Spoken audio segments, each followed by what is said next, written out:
when I started that business, we had no money, we had no team. It was just a couple of dudes. So my friend was in finance. He knew databases, and I knew how to code. So between the two of us, we figured out how to put together a website, That's super cool. how to build a database, and how to track our inventory.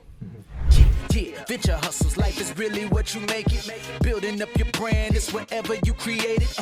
Really ain't no limit. You just gotta love it. Working day and night, it's all about the venture hustle. Hey, venture hustles. Time to take it to the next level. Let's go. All right, welcome back to the Venture Hustles podcast. This is Saj. I'm one of the co-hosts of the show, and I've got Jack with me. How we doing? Good. We're doing fantastic. We got a special guest with us today, We do. and his name is Denis Consorte. Hopefully I said that right. And Perfect. Love it. He's a digital marketing consultant who's had over 20 years of experience in digital marketing, right? And as a digital marketer. And Denis, I guess we can welcome to the show. We're happy to have you here. I'm super glad to be here, and it's great to meet some neighbors. Yes, indeed. You're a local as well. So, Denis, I guess we can probably best to kick it off with a little from you about who you are, what you do, and we can start from there. Sure. So I started my career in digital marketing about 20 years ago, maybe even a little longer than that. I'm an old man. And at that time, I had this really crappy administrative job. I was making like $40K a year, typing papers, answering phones, that kind of thing. And I said, this isn't my life's purpose. And so a friend and I got together. We were like, okay, what can we do to just exit this whole paradigm? And we decided to create a DVD rental by mail company. Back then, Netflix was just hitting its tipping point. But Netflix didn't carry every genre of movie. So a couple of young single guys were like, okay, what can we do? Oh, wow. So we did Netflix for I couldn't do that today. I'm a very square, old, married guy. Not going to happen. But that's how I got my career started. Wow. And then we sold the company a couple of years later. And from there, that's how I started helping other companies with their digital marketing, because I learned all those skills growing our business. When did you sell the company? I want to say it was like around 2004, plus or minus. Okay. A while ago, yeah. So from there, you kind of, that's a very interesting start. Yeah. I thought I'd shock you a little bit. Yeah. So you did that for how many years? Did you have the DVD company? We had it for 2 years. Okay. Sold it. Grew it, and then sold it. And then I worked for the company that acquired us for about 2 years. Okay. And then from there, I said, you know what?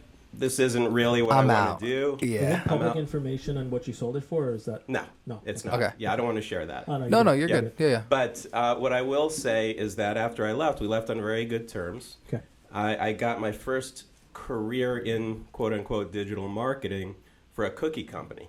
And this company was actually owned by an Orthodox Jewish guy, like complete opposite of Oh, here. wow. So that was sort of like his mitzvah, was helping me get out of the industry.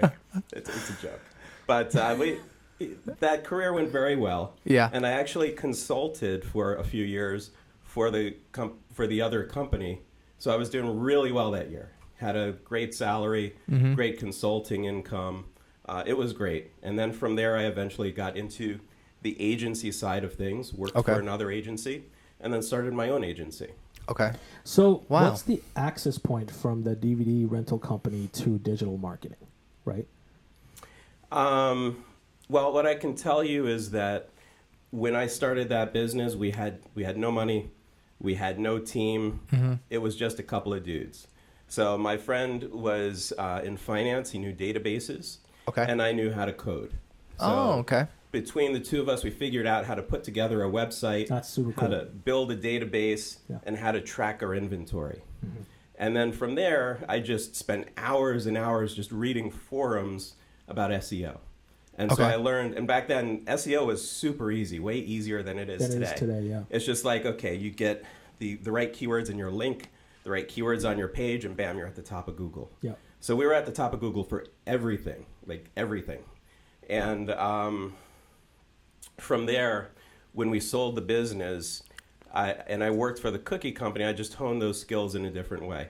Okay. So I was sort of autodidactic. I learned SEO, I learned pay-per-click, affiliate, and other aspects of digital marketing, Okay. which I then applied to other companies. What I would say today is where I focus is really on content strategy.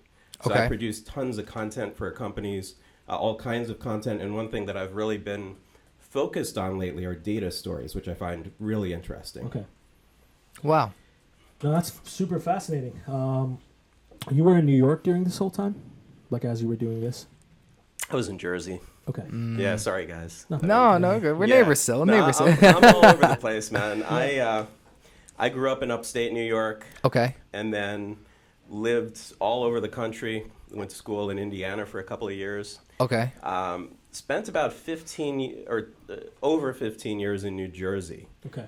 And then after getting married, my wife is like, listen, my mom is in Queens. We need to move to Queens. Okay. So we're 10 minutes from the in-laws, and here I am. That is super fascinating. I think you have a very interesting story and kind of like, I guess, like origin story. Right? Yeah, This for is, sure. yeah. Definitely unique. So, Go ahead. I guess at the cookie cutting company, right? Cookies. Cookies? Like Cookies. fresh baked cookies. Okay, fresh, just a cookie. Yeah. Okay. I don't know why I thought that, but was it like online sales? It was. Okay. Okay. So they were predominantly a manufacturer. Okay. I want to say their facility was about 80,000 square feet at the time. Oh, wow. And right now, I want to say they have maybe about 200,000 square feet at their new facility. Oh, Okay. nice. Okay. So Pretty at the big operation. huge operation. Yeah. They their cookie dough is used by most of the top cookie companies in the country. Wow. Mm. Okay. So that side of the business was tremendous, but Okay. their website needed work. Uh-huh. And it was just sort of like an ancillary thing. If people knew the brand, they could buy the cookies. Right. So they brought me in because they wanted to turn it into a real business, and so that's what we did. We applied digital marketing tactics to it, and even some things that you wouldn't even think of. So for example, this was years ago, so my memory might be a little foggy, but from what I remember, there were some connectivity issues between the database and the website, and it was causing errors. Like I want to say about 10 or 20% of the page views were getting an error. You'd have to refresh Okay. because the connection was all screwed up. So just by fixing that, sales went up. And then by fixing the architecture of the website to make it more SEO friendly, sales went up. And then by actually paying attention to the affiliate program, Right. sales went up. So just fixing all of this stuff turned this ancillary little side project for this cookie company into a real business. And then what we did is we built more of a collaboration between what we did on the website and then their other sales channels. So at the time, they were on Home Shopping Network. Okay. And they would do this, I forget what it was called, but every quarter they would do this huge cookie sale. So like tens of thousands of cookie jars and cookies and all of that sort of thing on Home Shopping Network. So what we did was we would have a price, I don't know how much of this I should share on a podcast, but generally what happens... Whatever you feel comfortable. Generally what happens is when someone sees something on Home Shopping Network and it's got a certain price, Right. they're like, okay, how good a deal is this? So they go to the web and they check the price online. So if the price on the website is like double that price, they're going to buy from Home Shopping Network. So that's how sales were driven on HSN. But then the reverse also happened because they got these delicious cookies for pennies on the dollar, and they're like, this is amazing. These are fresh. How is it baked this cheap? cookies. Yeah. How is it this cheap? But then they would come back to us because they wanted more.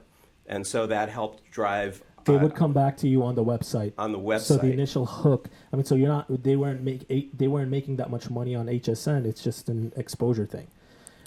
Right. They were making money for sure. They were making money. For sure. Okay. For sure, without a doubt. Okay. It also helped drive the web Right, just- business and build a customer base. Yeah, Right. Recurring customers. Yes. So it seems like you came into the cookie business and really made a big impact in a short amount of time. Like with Denis. Yeah. I appreciate it. Is this a Wow. cookie company we'd know if you said it? David's Cookies. Okay. So that at the time, they have a really interesting story. Again, memory's foggy. This was a long time ago. No worries. From what I recall, David's Cookies had something like 250 stores around the country. Oh, wow. Okay. And then they went bankrupt. And so my boss at the time bought them out. Okay. So he bought their company and turned it into a wholesale business, and that's how he made his money. Today, David's Cookies is starting to restart that retail model. Retail, okay. You'll see it in different shopping malls and all over the place. I'm going to keep my eye out on those for next time. Yeah, they're delicious cookies. I gained They're- like 30 pounds when I worked there. They got what? The chocolate chip. They got macadamia nut. Absolutely. That's Yeah. Saj's favorite. That's why I mentioned that. nice. I love white Yeah. chocolate macadamia nut. White chocolate macadamia for sure.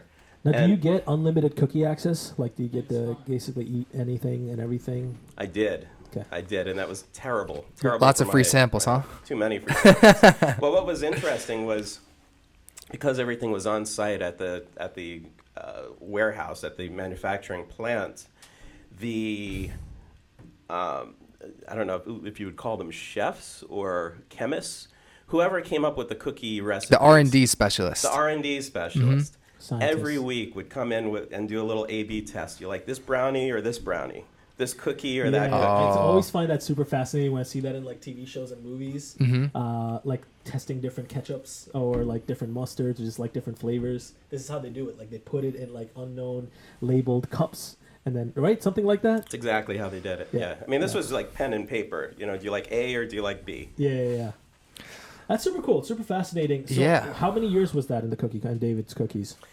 That was about 2 years. And then After 2004's exit. yes. Okay. Yeah. And again, I might be a little fuzzy on the years. Other years, that's okay. Okay. So after that, I got a job at the digital marketing agency that supported the work that I did. Okay. I said to them, look, you know, I want to get out of the cookie business. I want to expand my horizons. What do you guys have going on? They're like, okay, come over here, be our CMO. So at this digital marketing agency, I was their CMO.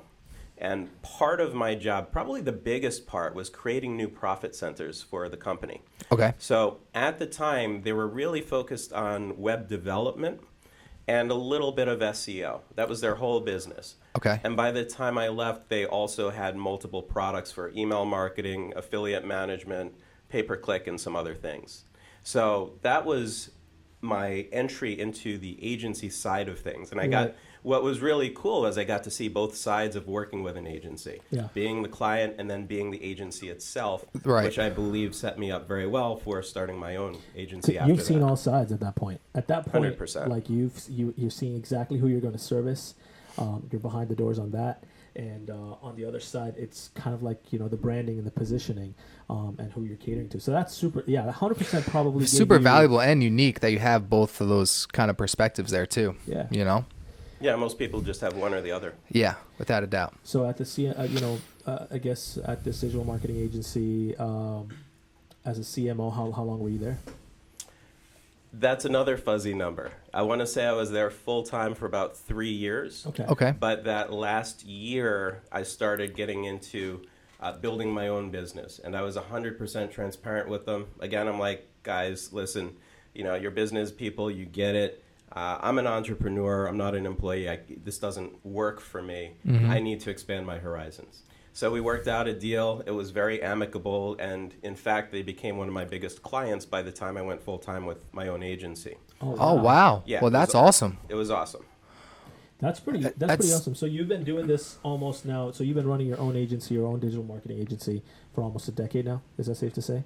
If the About a numbers- decade, maybe more. It depends on whether you include the part-time and the full-time. So let's say Yeah. full time, all in. Probably about 10 years. Cool. Yeah. But I will say that I did have some time off. I went through a really bad burnout, and I had to take about 2 years to just clear my head and figure out what I was going to do next. I Wow. totally understand. Yeah. This was, We've spoken a lot about that, about We've- burnout and what burnouts, it's yeah. like, how to fix it.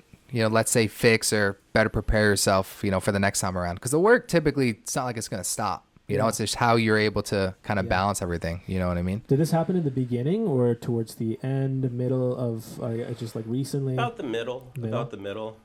Yeah, I would say in retrospect, my problem was I grew too fast because I was just taking I was too concerned about just making the cash register ring, and I'm like, okay, I'm going to make this the biggest agency in the world. So I'm taking all kinds of clients. I'm taking everybody. And you didn't have the bandwidth to facilitate. Well, I didn't have the bandwidth, and I didn't have the team. So Okay. I was 100% bootstrapped. I didn't have any funding behind this company. And so I had to do what I had to do as far as hiring people. I thought, okay, what makes sense is let me just hire some really smart young people fresh out of college and train them. Right. And it worked to a degree, Yeah. but to a degree it didn't work because there were some things that they just weren't ready for, number one. And number two, I didn't have the leadership skills at the time to lead that team in the way that it needed to be led. Yeah. And so at the time, one of the challenges was I found myself touching every single account personally.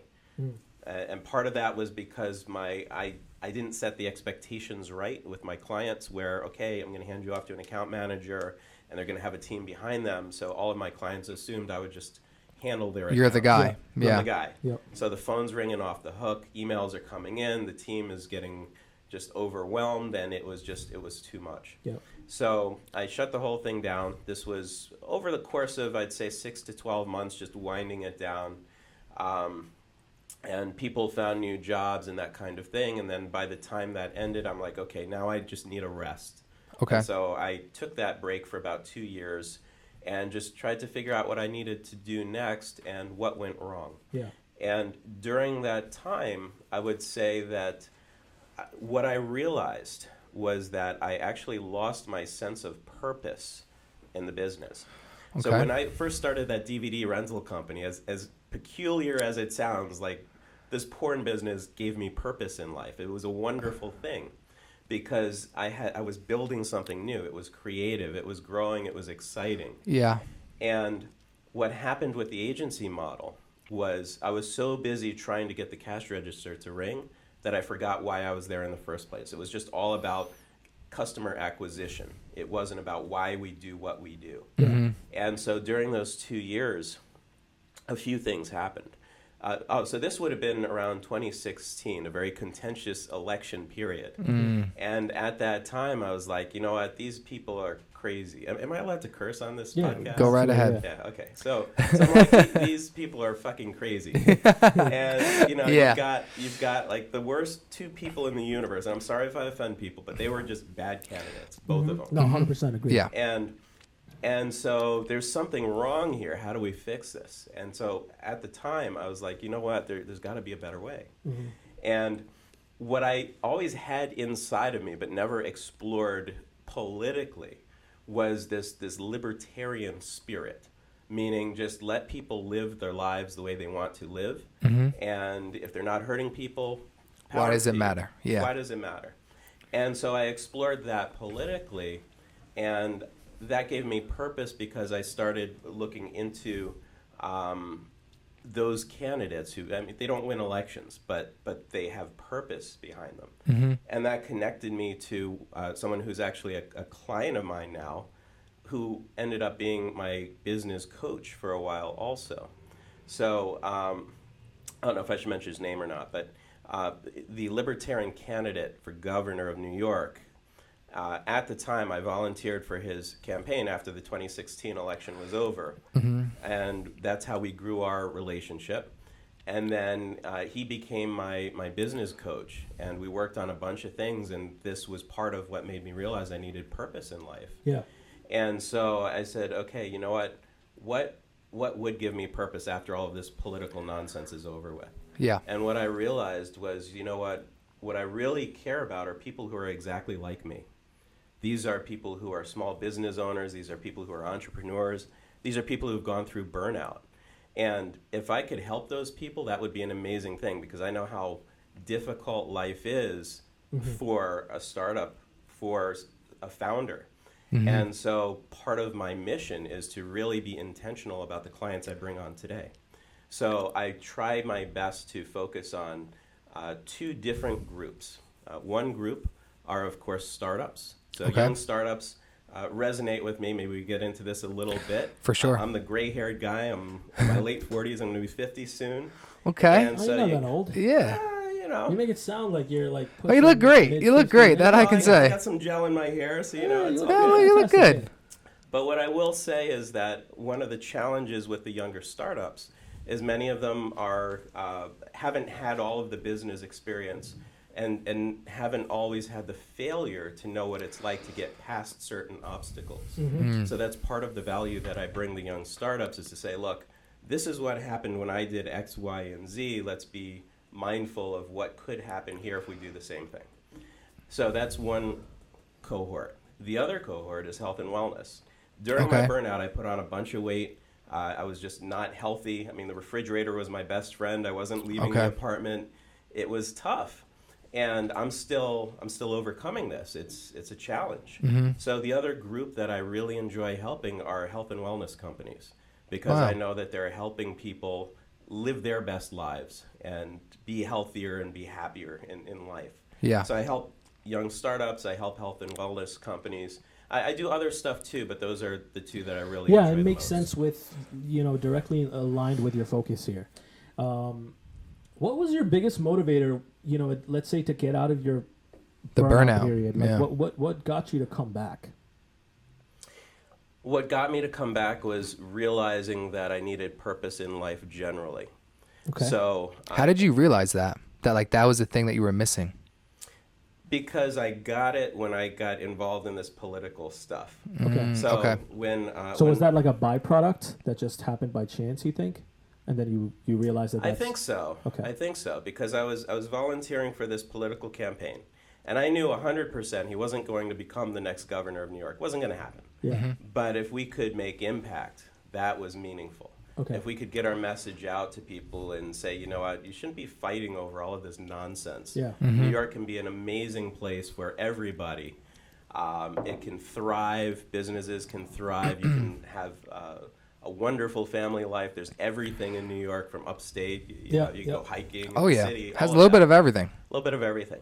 So in helping with that campaign, that started to make me get that feeling of having purpose again, because I was working towards something. And then right around that time, I also taught a summer course to these kids who were either aging out of foster care or they were in my class as an alternative to going to prison, basically for different kinds of crimes like drug dealing, sex work. I think there might have been some violent offenders in there. Okay. I don't know. One guy You're had good. like a teardrop tattoo. I'm dead serious. Okay. All right. But doing that class, and this was like 2 months teaching these kids, that also gave me purpose, because I'm like, you know what? Most of these kids aren't going to make it. Some of them are going to die. Like, that's a fact. And many of them are going to end up in the system and never get out. But if I can help some of them... Change a couple lives makes an impact. 100%. Wow. So that also gave me that feeling of having purpose in my life. And so once I got it from those two things, I'm like, okay, now how do I get this feeling and actually make money at it? And it's interesting. I've been exploring. Have you heard of Ikigai? No. What is that? Okay. So this is a way to find your life's purpose as it relates to your professional life. Okay. So think of a Venn diagram. There are 4 circles to it. Okay. And they're all overlapping. Okay. So one circle is, what does the world need? Another is, what am I good at? Another is, what do I love? And another is, what can I get paid a bunch of money for? Okay. So the intersection of those 4 circles is your Ikigai. So the idea is you figure out how to be impactful in all 4 of these dimensions, and what that one thing is that you can do to achieve all 4. And so for me, that's helping startups with their marketing and helping health and wellness companies. That's super fascinating. I like that. It's very visual. Yeah. I've never heard of that Ikigai. No, I haven't heard that either, but I like the take for sure. I think it would help. Is that how you spell it? Ikigai. Okay. It's marketed as some... Ikigai. Yeah, Okay. and this isn't from my porn days either. It's not the Ikigai. Oh my goodness. I hope this is not a setup. No. Oh yeah, totally. There's going to be somebody walking in there. But no, this is dead serious. It's a real thing. But it's funny because it's marketed as this ancient Japanese secret. Okay. But if you look at the history of it, some marketing person made it up. Sure. They basically mashed up a couple of different ideas into this framework, but it works. I think it's wonderful. As we were kind of like looking into you and your background, and one of the things that you specialize in is you help businesses and startups sell more and focus on selling more, whether it's online, e-commerce, or whatever it is, through the art of storytelling. Right. Yes. And that was one of my biggest things that I wanted to talk to you about, because I think that is huge in this day and age, storytelling, being able to narrate and paint out a picture, to be able to then have that convert into something that's tangible, build a business out of it. I would love to hear more about that from you. And then any sort of tips and pointers that you have for people that are in, let's say, e-commerce, or even as a startup. Digital marketing like in how today's does that age. work? Like, how can we, first of all, how do you do effective storytelling? I guess I'll just let you tackle. Please jump in because I'm completely unprepared here. That's good. No What worries. I will say is that, yes, storytelling is super, super important for every business because people are not logical creatures. People are emotional creatures. So if you figure out how to connect with people on an emotional level, if you're a really good listener, and I don't just mean listening in conversation, but even, let's say, social listening, be a really good listener so that you understand what people's pain points are, what people are driven by, what people find purpose in. If you can figure those things out for your customers, then you can tell really compelling stories that resonate with your customers. Right. So that's part of how to do it as a startup is, okay, who are my customers and what do they care about? And you figure out how to then tie that to what you're selling, and you've got a home run. Interesting. I mean, that's kind of like when we're doing anything in digital marketing, that's kind of like the journey and the path that we take is like figuring out customer pain points. And when let's say when we're talking about email marketing and just anything like that, that's kind of like the path you take. Who is my customer? And, like you'd mentioned, what do they care about? So do you have a particular process that you go through when you're trying to figure out maybe what some of their pain points are or what they care about in particular? I do. Okay. And it's probably going to sound really redundant to go through all of this, but generally speaking, you should absolutely create personas for your customers, right? So for people who don't know a persona, very simple. You think of an imaginary character with different attributes. Are they male, female, other? What age are they? What's their occupation? What's their income? What are their hobbies? All of these different things. Create an individual who you think would be part of your customer base or representative of a big chunk of those people. And then say, okay, if this person was looking to solve a problem in their life, how do I tie that to my product or service? And then what you'd get into is this whole idea of a customer journey, which is, okay, what are they searching for online? What are they searching for through other media? And when they find us, what do we want them to do so that they come back and they start getting interested in what we're selling and eventually buying from us? Yeah, I've personally I've spent maybe, I would say at this point, probably a whole year and just learning and educating myself personally into digital marketing tools, things that we have. We've experimented so many things. Yeah, we've done quite a bit with that, put in especially a lot of this money, year. A lot of research. One of the things that I realize is that people don't really think about that process that you just mentioned when they're starting that like journey. It's literally like hype based. There's a demand. It seems like I can potentially solve this, or this is my take on it. But I think it's super vital to actually, because I realized this as, let's say, when we created the first digital marketing campaign, as we were writing out the advertisement and the It's text, very, the very creatives deep. Yeah. And that was completely pain point based. And that was what I've learned through my research, was that the way you narrate the story and the way you present and position your product in front of your customer, it has to kind of tell a story of like what the issue is, address that, what the potential solutions are before you pitch the product. And then I don't think people think like that. I think a lot of the crappy advertisements that you can see online, a lot of the digital ads that you see online is purely based off of, oh, I've seen tens and hundreds of companies do this. It's been successful. Why can't I do it? Maybe I'll just make it cheaper. That's not how it works. Well, yeah, especially with platforms, like TikTok or Instagram, you see the product, almost duplicate the ad, and maybe make a couple sales. No, there's a method to the madness, and you have to follow that path. Yeah, I think you were able to. I think you articulated it like pretty well. I mean, even for like someone like myself, where I do have some experience, I understand why you're saying what you're saying, and now actually how to come up with something and it be effective.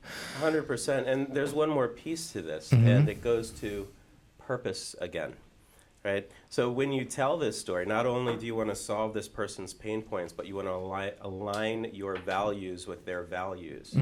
So super important. Another thing that a lot of startups miss is going through the exercise of really figuring out, what are my core values as a company? What is my true mission as a company? Like beyond just I want to sell a bunch of shit and make a ton of money, right? Yeah. So you figure that stuff out, and then your customers are going to be people who share those same values. Yeah. And that becomes part of your storytelling. Yeah.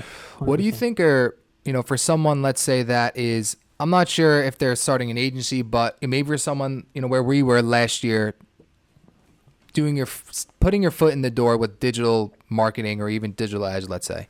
What do you think are some of the more or most common mistakes or assumptions someone would make when kind of starting that process?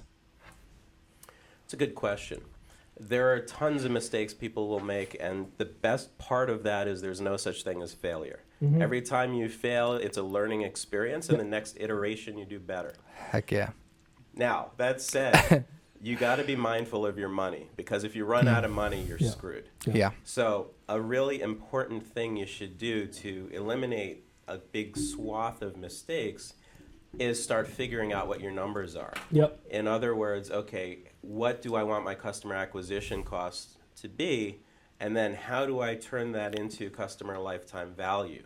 And start out with some numbers. You're probably gonna take a guess in some cases. You might say, well, I think I can hang on to people for 6, 12, 18 months or forever.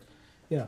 And then from there you calculate, okay, what's the customer lifetime value, and how much can I really invest from a customer acquisition cost standpoint in order to build my base. So if you figure out those numbers, then as long as things align with them, you're doing all right. So I would say that's probably a good place to start. Yeah. Do you think that I'm sure you've seen, I know I see them, all those courses online, it's like learn how to do digital ads and learn how to do X, Y, and Z. In your opinion, do you think those work? Are you a fan of them? It's a good question. Do they work? Sometimes. But I'm going to tell you a story, and I'm going to leave the names out of it, okay? So there's this guy, and he is probably the biggest player in the space who sells an online course. And this dude, he's the guy who's like jacked and tan on the beach, standing in front of his Lambo saying, take my course and you're going to be just like me. The classic. The classic. We've all seen him. Okay? Well, he has he had a brilliant business model, because what happened was people would sign up for his class, and there'd be a whole bunch of content in there, like tremendous amount of content. I wouldn't say it was organized in the best way, but there was a ton of content in there. And what happens is people see that content, they pay for that content, and then they realize, holy crap, I can't actually do this. I don't know where to start. But then what happens is some of those people end up becoming decision makers at startups and other companies, and they say, oh, Jack Tan guy, he knows how to do this stuff. Let's hire his people. And so now his people are actually the digital agency that gets hired by a lot of companies. But then what happens is it's not actually his people, right? Because this is the agency game. Everybody does the same thing to different degrees. Okay, he's going to farm it out to XYZ agency, who's going to farm it out to ABC agency, and before you know it, you end up with somebody from overseas that you could have gotten on Upwork for like $500 a month, and you're paying like $15,000 a month. That's what happens. Yeah. So what I will say is that if you go that route, you have to be very careful and very mindful of what you expect out of it and what the true drivers are behind those companies. Yep. I mean, a lot of times when you throw somebody in the wild and, you give them the meat, but you don't give them the tools, that's when some of the most savage and the most hardest working people kind of thrive and come out. And that's essentially what a lot of these programs do. It's kind of crazy because you'll see success stories, tricks of like exactly what Dennis just said, which is like there's a lot of content and a lot of information, but a lot of people don't really have the tools and they don't provide you with the tools and they don't really know what to do with it. But some people figure it out. Exactly. Well, Some those are people your figure one it out. percenters. Yeah. I have a question about affiliate marketing. I know you'd mentioned that you've done really well, with that. And I think in today's age and more recently, it kind of has a bad rap, right? Affiliate marketing. I guess, why do you think that it can be so effective for some people, but not for other people? Or why do you think it has a bad rap, I guess, might be a better question. Yeah. There are many facets to this story. One side of it is that there are some really good products that convert well, and if you're a good marketer, you can make money. There's another side to it where there are some companies that think that affiliate marketing is going to solve their problem, and they put a crappy product out there that nobody can convert, and nobody makes any money, and everybody's unhappy. And then there's another cohort of affiliates that really don't bring any value to a company. They just basically build traffic off of the company's existing trademark, and they're essentially cannibalizing that profit. So these are some of the things that concern people about affiliate. And the other piece is that in many cases you need a ton of traffic, depending on the kind of website it is, you need a ton of traffic to actually make any real money at it. I mean, it's all traffic based. It's all traffic. It's numbers. Based. Yeah. So what I will say is that if you get into affiliate, number one, you want to pick the right product. You have to do a ton of research to find products that convert well, pay out well. If there's recurring revenue, if you could get a piece of that from a rev share perspective, that's awesome. Although generally speaking, it's like the lottery. I'd rather just take my lump sum up front. Fact. Yeah. And from a merchant perspective, if you launch an affiliate program, you have to realize a few things. Number one, it's going to work way better if you already have an existing brand, existing customers, existing revenue stream. Because you could think of this, I mean, you go on TikTok, you're going to see a gazillion people talking about marketing funnels. It's all the same shit, right? Like, the whole idea is if you have your brand, but you're not converting all of those people, and then you plug affiliates in there, all of a sudden your conversion goes up. Yeah. And if you can acquire those customers, then you can figure out how to keep them longer, then you're actually making money. So, go ahead. No. Yeah, so what I'm saying is think about affiliate marketing not as an end-all, be-all. Many companies try and fail to base their entire model on affiliate. It doesn't work for a lot of companies. My suggestion usually is to start somewhere else. Start building your own customers. When you can get your first 10, 100,000 or more customers yourself, then you know how to actually sell your shit. Yeah. And then you can guide those people now. Guide those people, exactly.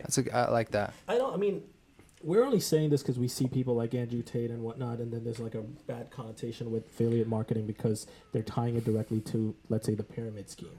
But majority of affiliate marketing that are active in this day and age are mostly influencer based, and they're mostly like, hey, you get a big cut or this when you talk about this too, or you share this, or you put this link on your TikTok profile, and you get a cut every time someone clicks on it.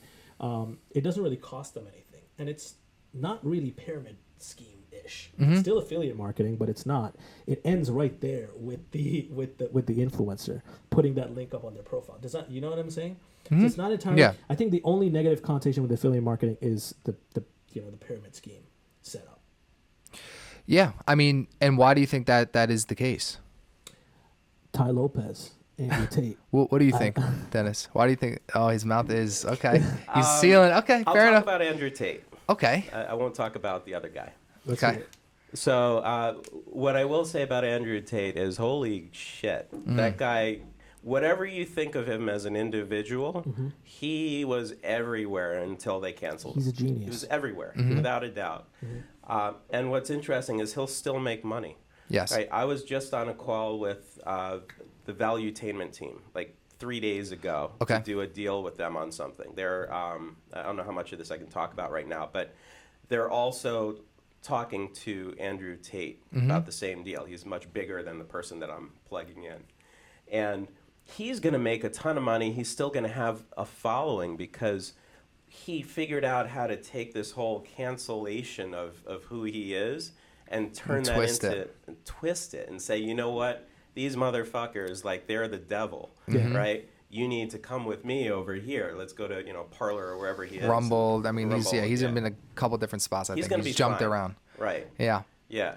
And I guess that's an interesting point with the influencers is, sometimes when you create that tension, when you create an us versus them dichotomy, the people who go with you are your true believers. It's a fact. And this happens in politics too. It bothers me immensely. Yeah, but how long does it last? That's the thing. Yeah. How long does it last? A lot of reasons why from a psyche of social media and trends, right? Because this is like the world we're in.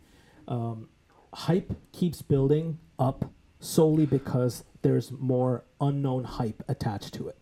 When you're kind of diverging from, let's say, TikTok and being banned from TikTok, Instagram, and all major social media, let's say the big titan social media companies, and you're just relegated to one singular platform, you're extremely limited to a Yeah, your very access. limited pool of people, limited access. So the level of hype and the level of external access that you now had, you no longer have. So, I mean, this is a very unique situation that I think we're able to monitor. That's why I find this whole situation with Andrew Tate very, very fascinating, because we're about to see whether this whole transition to, let's say, Rumble and anything else, how crazy this will be and what's in the future, because now we started seeing some more social media creators convert into Rumble. But the reality is hype just dies, right? That's like, it's a fad in a way when there's like hyped up, it's not really here to stay long term. So it's more of like, how do you adapt and how do you kind of evolve that? So it'll be fascinating to see that. As we wrap up here, I got a question for you.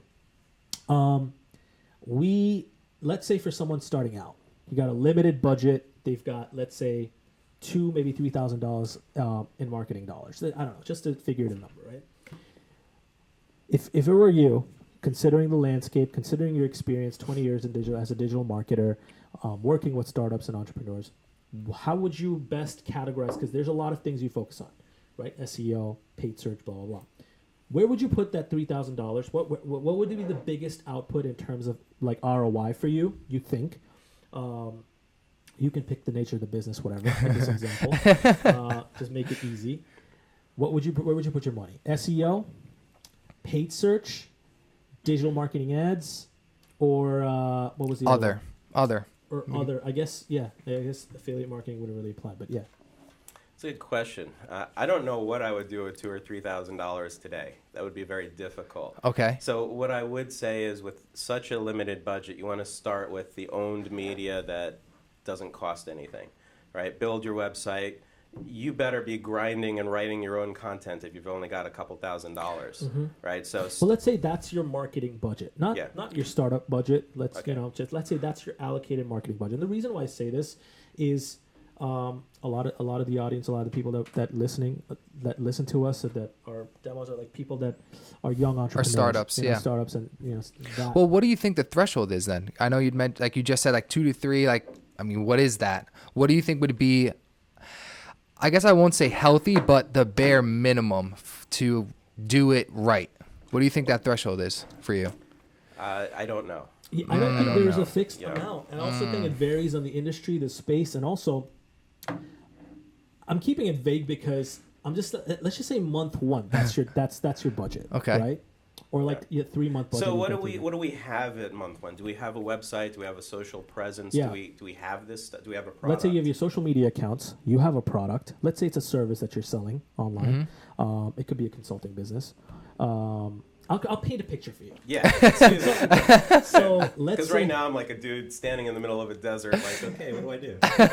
let's say you're not really a lawyer and you've been a paralegal, kind of like an assistant, so you understand, you have like a good grasp on the legal world, and you want to offer that as a service, as a consulting business. You've created your brand, you've registered your business as an LLC, you're based out of New York, you're the solo entrepreneur.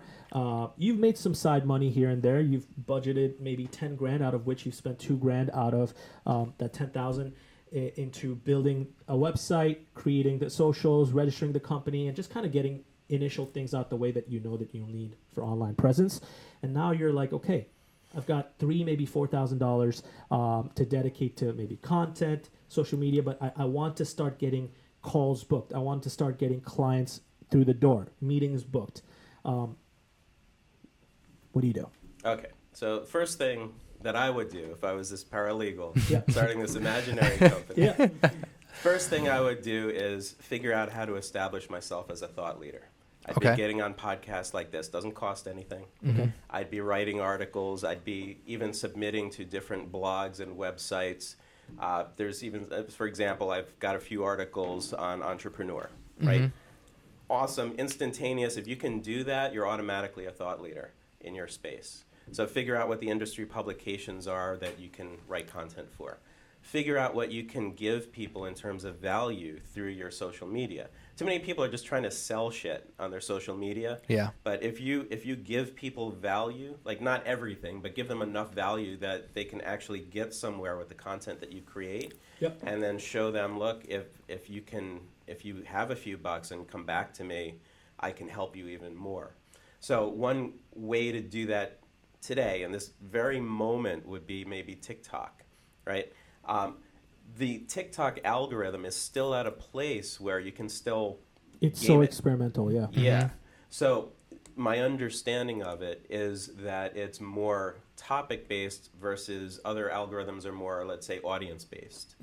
So if you put out really good content on TikTok and establish yourself as a thought leader using TikTok, using other platforms, follow it up with, let's say, Twitter, right? Take those customers on a journey. So if you establish yourself as a thought leader, you put out really good content, and people discover it, they're going to be like, holy shit, where can I get more of this? And then they're going to start Googling you and looking for your stuff on other social platforms. They're going to find your articles on your website. They're going to find your articles on other websites, and then you bring them back to whatever your hub is. Let's say that's your website.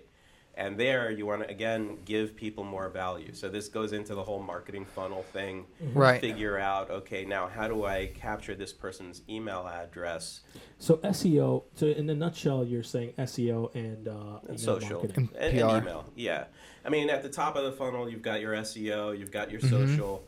You're going to get people plugged into your email. So I might put a few bucks into, let's say, retargeted ads, right? And certainly a few bucks into TikTok ads, which are super cheap today. Are you actively working on TikTok? Me personally, not a whole lot. I Okay. do You some, do it for your but clients? it's not a little bit, yes. Okay. But not for me personally, no. Why? I want to, though. Why? You got such a I nice know. presence. I think you do good. Yeah. I think Yeah. so. Yeah. I'm just like You're a a good really speaker, busy man. Yeah, guy. very well spoken. Yeah. Thank you. 100%. Yeah. I am president of my Toastmasters club, so I'll put a little Okay. plug out there. If you want to Okay. be a better communicator, join Toastmasters. It costs you like $100 a year, Oh, Okay. wow. and you can improve your speaking. We were just talking about that. Mm-hmm. Yeah. So to summarize, the 3 to 4 grand, you would put that into mostly kind of bettering your online presence through things that you can do for free, and things that you can maybe. Let's say you're a crappy content writer. What do you do? You YouTube? gotta hire people. Okay. You got YouTube or Learn? If yeah. you're on a budget, let's say. Yeah, you could do that. I would say that there are some very talented writers who are willing to work for not a whole lot of money. You can get a talented writer to write 1,000 words for like $50, and it'll be pretty decent. Now, what I will say is that they're hard to find. Yeah. I've been through hundreds of writers over the last 20 years, and I've held on to maybe 3 or 4 for almost that entire duration because they're amazing. Yeah. And I try to bring other people into the fold. But if you find halfway decent writers, and you could find them on Fiverr, you could find them on Upwork, you find them on Craigslist, get them to create the content, and then you become the thought leader behind the content. So they're ghostwriting for you. So you might find a decent writer and say, okay, look, I want you to write an article about XYZ. Here's a very basic outline. Here are the points I want to make in the article. If you've done a little bit of homework on how to do SEO, you might have some keyword research in there. Here are the keywords I want in it. And then they'll produce that content for you, and then you publish it. Super fascinating stuff. Yeah, I think I like what you said. I think like based on your question, I was thinking about like what my answer would be, right? And I think what I know for me and maybe some other people out there, they don't think about is getting that PR and those articles out there first before they really start pushing some of their content. So that's I like that a lot. That is like it's maybe not as black and white, right? But this is from a guy that's been in the space for over 20 years, and you've seen it evolve and so many different shades of it as it's grown, right? But it's pretty cool to think that it's possible. You can kind of get things going even if it's free, like initially, right? You don't really need a couple grand. But what do you got for us to plug? Anything you want to have people take a look at? Any websites? Any links? Where can they find you, Dennis? They can find me all over. So first thing you can do is you can Google Denis Consorte, Consorte, 2 N's in Denis. And you'll find my website, denisconsorte.com, which is the hub for almost everything I do. I'm very transparent about everything I do. Yeah, and we'll drop all your links in pretty much everywhere, the audio and the video. But yeah. If you want some, can I mention my podcast? Yeah, go ahead. Okay. So my podcast is Snackable Solutions. You go to it, right? This is a snackable world. Everybody's got a really short attention span these days. So I've got these really short videos where founders come on my show. Maybe you guys can join one day. Absolutely. Yeah, that'd be cool. And they give startups tips where if you follow the advice in this, let's say 2 to 5 minute video, you make your company maybe 1% better. So you do this 100 times and you're rocking and rolling. I'm a big fan of the 1% better every day, so I like that a lot. Yeah, you've mentioned that a few times in a couple episodes. Oh yeah, you know, baby steps. That's it. Well, thank you for joining us today. Absolutely. That was a lot of super fantastic, useful information. Hopefully, if you guys have any questions, comments, drop it for Mr. Denis over here, and also just go on his website. Oh, absolutely. Yeah, I guess with that being said, Denis, again, appreciate you coming by. I know I learned a couple things here, and hoping everyone watching, did too. And for those listening, as always, you can find us on Spotify, Apple Music, or Apple Podcasts, I'm sorry, YouTube. No, not Apple. And as always, no matter where you are, hope you enjoy the day or night. We'll talk to you soon. Thank you. Yeah, venture hustles, life is really what you make it. Building up your brand is whatever you create it. Really ain't no limit, you just gotta love it. Working day and night, it's all about the venture hustle. Hey, venture hustles, time to take it to the next level. Let's go.